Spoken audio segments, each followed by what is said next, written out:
So we're kind of shifting gears a little bit. Tell me your name real quick. You're here on with enough time. So. Lilybeth Stevens. Lilybeth, yeah.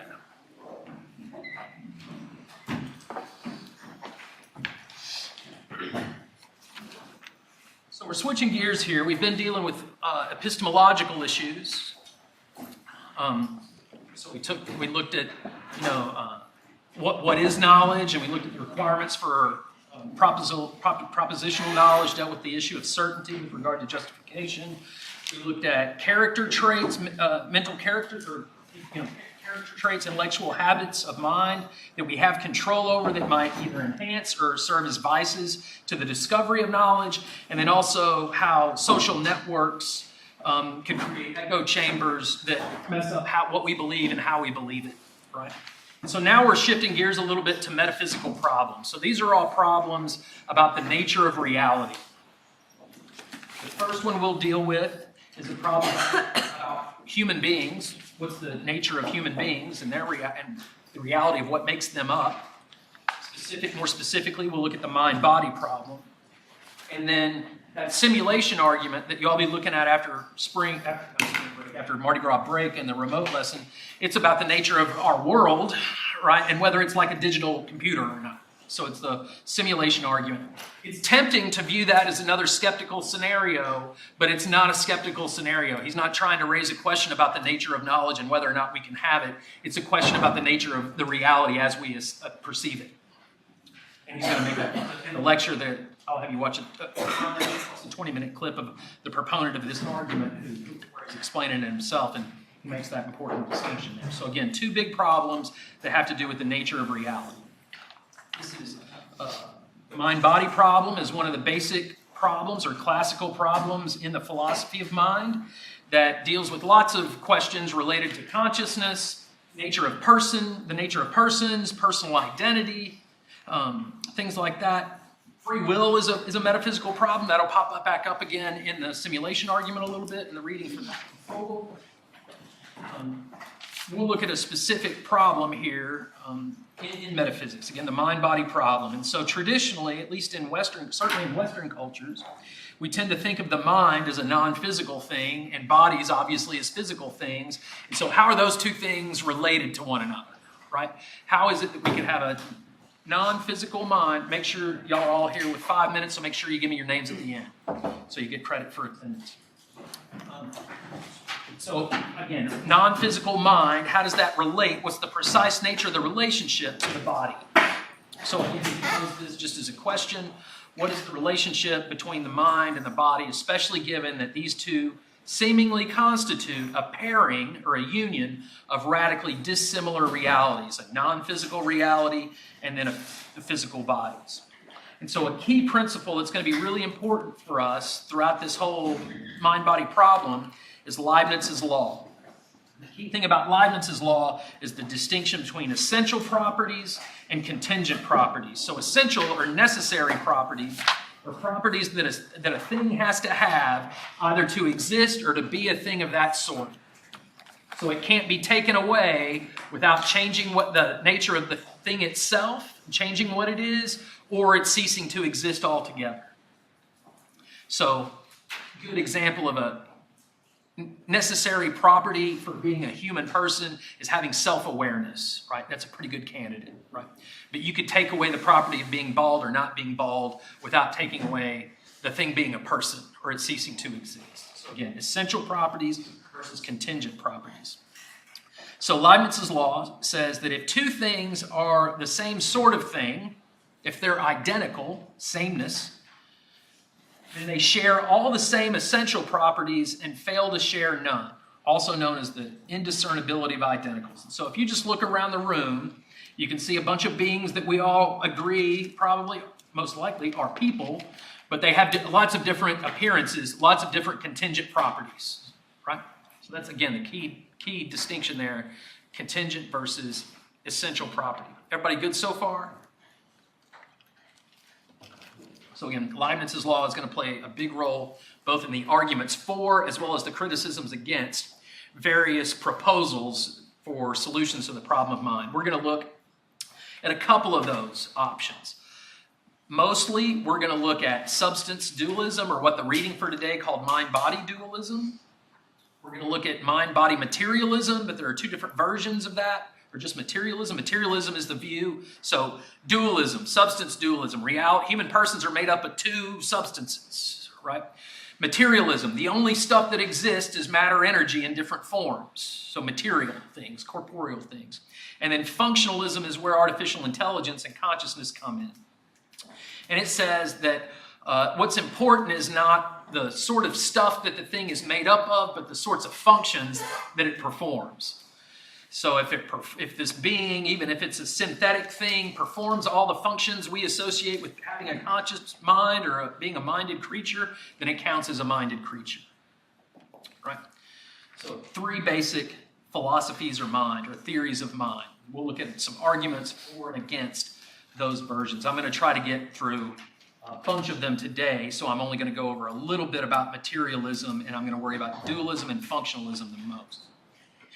Again, your reading for today mentioned both of these. I'll focus on reductive materialism for the sake of time. So substance dualism or mind-body dualism. We're looking at Descartes again. What was Descartes' famous phrase that we learned way back when we looked at knowledge and the evil demon argument and the dream argument? Yeah. He only knows his own existence.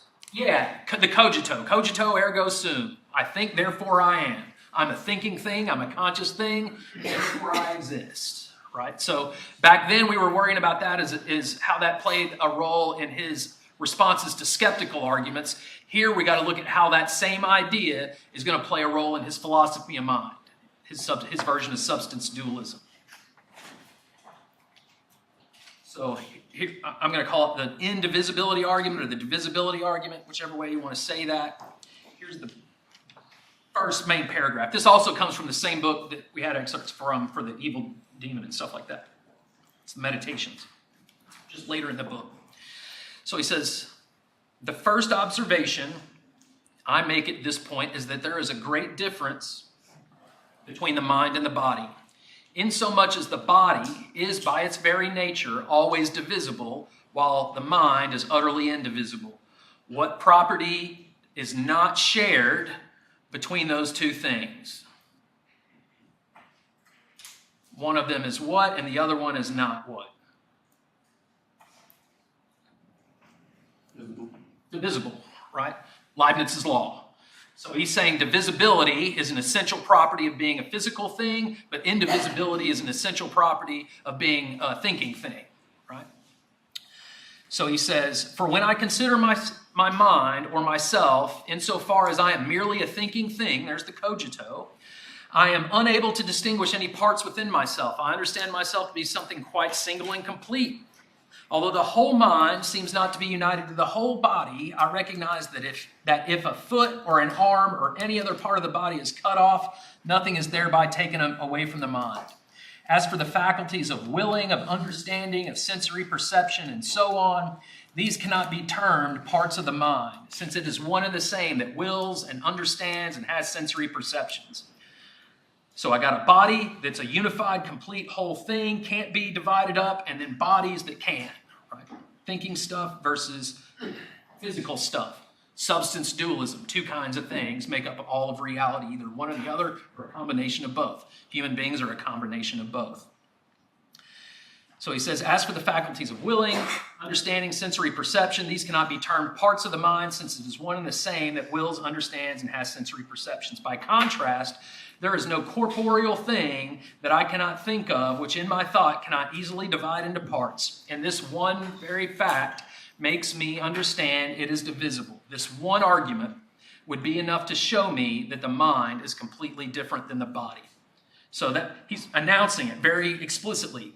What does this argument show? That the mind is completely different from the body. There's our substance dualism conclusion to that stage of his argument. But he goes on. He wants to put them together. Remember, substance dualism says we're made up of 2 things, but they form a mind-body unit somehow, right? So how is that? How does he get them together? He says, nature also teaches me by the sensations of pain, hunger, thirst, and so on, that I am not merely present in my body as the sailor is present in the ship, or the way that the car driver is present in the car, right? but that I am very closely joined and, as it were, intermingled with it. So it's not a pilot and a ship, it's an intermingling model of interactionism. If this were so, I, who am nothing but a thinking thing, there's our cogito again, would not feel pain when the body was hurt, but would just perceive the damage purely by intellect, just as a sailor perceives by sight if anything in his ship is broken.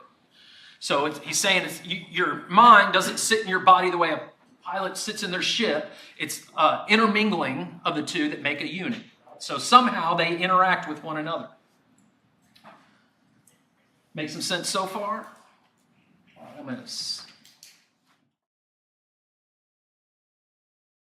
The first observation I make at this point is that there is a great difference between the mind and the body, inasmuch as the body is by its very nature always divisible, while the mind is utterly indivisible. For when I consider the mind, or myself, insofar as I am merely a thinking thing, I am unable to distinguish any parts within myself. I understand myself to be something quite single and complete. Although the whole mind seems not be united to the whole body, I recognize that if a foot or arm or any other part of the body is cut off, nothing has thereby been taken away from the mind. As for the faculties of willing, of understanding, of sensory perception, and so on, these cannot be termed parts of the mind, since it is one and the same that wills and understands has sensory perceptions. By contrast, there is no corporeal or extended thing that I can think of which in my thought I cannot easily divide into parts, and this very fact makes me understand that it is divisible. This one argument would be enough to show me that the mind is completely different than the body. Descartes' Meditations 6. So we can take that passage from Descartes and reconstruct it as a basic deductive argument for substance dualism, a reconstruction, a deductive reconstruction of Descartes' divisibility argument for substance dualism. We could put that together as follows here. So, first premise, the body is divisible. He's claiming that you can divide up, you can cut up a physical object, right? So physical things, including our own physical material bodies, can be divided into parts. The mind is not divisible, right? Or it's indivisible, however you want to say that. So he claims that when I examine my mind, I do not find parts of it. It's a unified thing. It's one thing that understands, that wills, and perceives, he says. So if two things have different properties, remember we're using Leibniz's law here, they cannot be the same thing. Therefore, the mind and body are distinct substances. One of them is a physical substance, res extensia, physical stuff, and res cogitus, the thinking stuff, right? That's a non-physical consciousness. So that's Descartes' divisibility argument for substance dualism. As I formulated the argument here, it's a little bit different than the way I'm going to have students do it in class on worksheets, where there you're going to be tasked with reconstructing the argument from the passage using only the rules of inference, or the argument forms, the deductive argument forms that we covered in assigned readings, like modus ponens, modus tollens, and those 5 valid forms. So that's what you'll be doing in class. But here's a version of the argument to get you started thinking about how to do your own reconstruction. Again, the body is divisible, the mind is not divisible, or it's indivisible. Then 3, Leibniz's law, if two things are the same sort of thing, then they have to share all the same essential properties and fail to share no essential properties. And here Descartes pointing out that they don't share the property of being divisible, therefore the mind and body are distinct types of substances, right? And so again, that's the divisibility argument for substance dualism.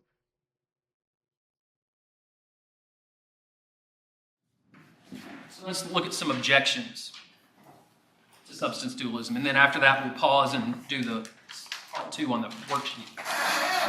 So the first set of objections all attack Descartes' claim about divisibility and indivisibility. So each one of them is a different way of going after some aspect of that first stage in the argument, the divisibility part of it. So first, we get a criticism from contemporary psychology. used to be called multiple personality disorder, but now it's typically referred to as dissociative identity disorder. And the idea here, it's a pretty controversial claim itself, so I wouldn't want to stack my whole argument against substance dualism on it. But look, it seems to provide some evidence that there can be different minds. Most of y'all have probably seen Split, the movie Split. So consciousness seems to be divided in those people with multiple personalities. Sometimes the other personalities know about the other personality in there, and sometimes they don't. So that seems to be, an example of, hey, maybe the consciousness is divisible in some way, right? Then another one comes from contemporary neurobiology. You might have heard of the case of Phineas Cage, which is the guy that got the railroad spike through his head. And it's a controversial story because both the before and after accounts of it come from a single source, his doctor. So it's a testimony thing, right? And it's, medicine wasn't as good then either. But before the railroad spike accident, he was, a calm person. And then after the accident where he had the spike in his head, his personality seemed to change, right? So stuff we associate with your consciousness, but is being changed by changes in the physical aspect. So that starts to raise a question about whether they're really distinct things there, right?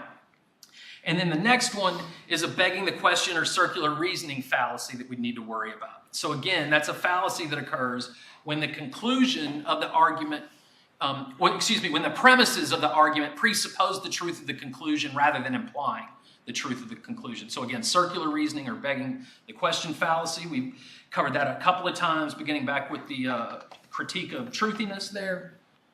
And then another set of objections attack the interactionism part of that argument.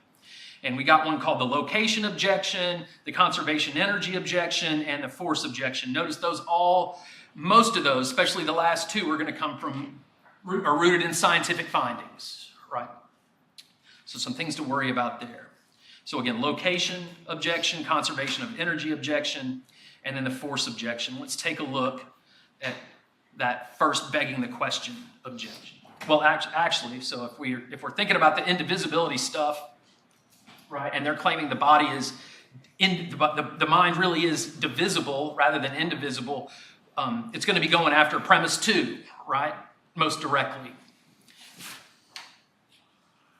So again, if one of these objections says, hey, like the corpus callosum objection or the contemporary psychological connection about just dissociative identity disorder, both of those are going to challenge the indivisibility of the mind. So going after premise 2 there.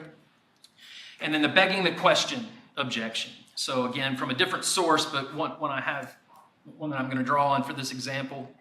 So the author Klosowski says, a more venerable philosophical objection proceeds by questioning Descartes' evidence for thinking that the mind is indivisible in the first place. Descartes might reassure his detractors that he clearly and distinctly, that's Descartes' phrase there for when something can be known clearly and distinctly, right, perceives this idea through introspection again. But it may be that Descartes has implicitly assumed that the mind is a non-physical thing. In other words, he's defined it as a non-physical thing rather than proving it's a non-physical thing. So, however, if this is Descartes' reasoning, then his argument begs the question. That's just another name for circular reasoning. The objector argues that Descartes is trying to prove the mind is metaphysically distinct from the body in his argument, but that rests upon a premise, namely that the mind is by its nature indivisible, that implicitly assumes the truth of the conclusion. So arguments of this with premises that already assume the truth of their conclusion fail to prove those conclusions. Again, a fallacy. The conclusion doesn't follow. Now, thinking about that begging the question objection and our reconstruction of the argument here in this form, what premise or premises in this reconstruction of the argument does the begging the question objection challenge most directly? So sit for a minute, recall our argument, the body is divisible, the mind is not divisible. If two things have different properties, they cannot be the same sort of thing according to Leibniz's law. Therefore, the mind is a different substance, a distinct substance from the body. In that argument, what premise or premises does the begging the question objection most directly challenge? Taylor's objection here. Notice this is the same one that's on your worksheet here.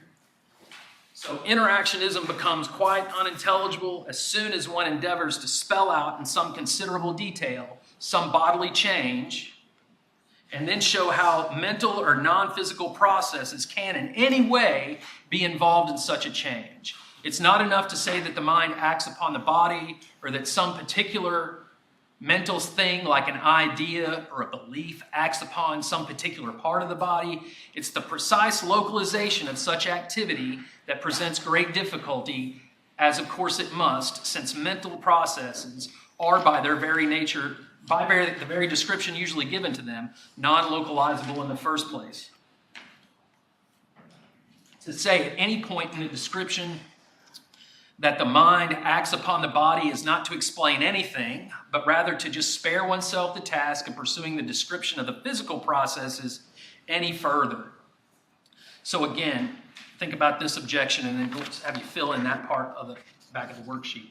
So according to Taylor's objection against interactionism, what premise or premises in our reconstruction is he challenging? Just write the number of it. Okay, so recall our basic indivisibility argument or divisibility argument from Descartes. Here was that first version of it that we looked at. And as you've noticed, Descartes doesn't just argue that the mind and body are distinct substances. He's arguing, as we see in that passage about how nature teaches us that we're made up of both and have these sensations and have a physical body, that the mind and body interact with one another. So we really have a second stage to add to this basic argument. So we're going to add to, again, a second stage starting with line 5 here. So we pick up with the conclusion, therefore the mind and the body are distinct substances from the first stage of that argument that we already produced. And then we're going to add 5. Since the mind and body are distinct substances, they must interact to form a mind-body unit. Therefore, the human person is a mind-body unit of a physical and a non-physical substance. So here we have a two-stage deductive version of Descartes' divisibility and interactionism argument. According to Taylor's objection, which premise or premises in this version of the argument are incorrect or is incorrect if it's just one line? So take a minute, think about Taylor's objection and how it applies to this two-stage version of Descartes' argument. Which premise or premises does it most directly attack? These objections adds up to a debunking or refutation almost of substance dualism. That's controversial, but there's not many substance dualists anymore. There are a few. So this kind of leads us and points us in the direction of another philosophy of mind. I'm going to focus on reductive materialism, but materialism here just means that it's a metaphysical claim, not a consumerist claim here, that the only stuff that exists is physical stuff. So if materialism is true, are there any supernatural entities? No, right? That's the implication of that, right? And if everything is physical, then there is no non-physical mind. It's just a brain, right? So we'd have to be careful about where we're talking about mind or brain there, right? One of them is often described as non-physical. Can't open up your mind, Lilybeth, and find your mind, but I can open up that skull and find your brain,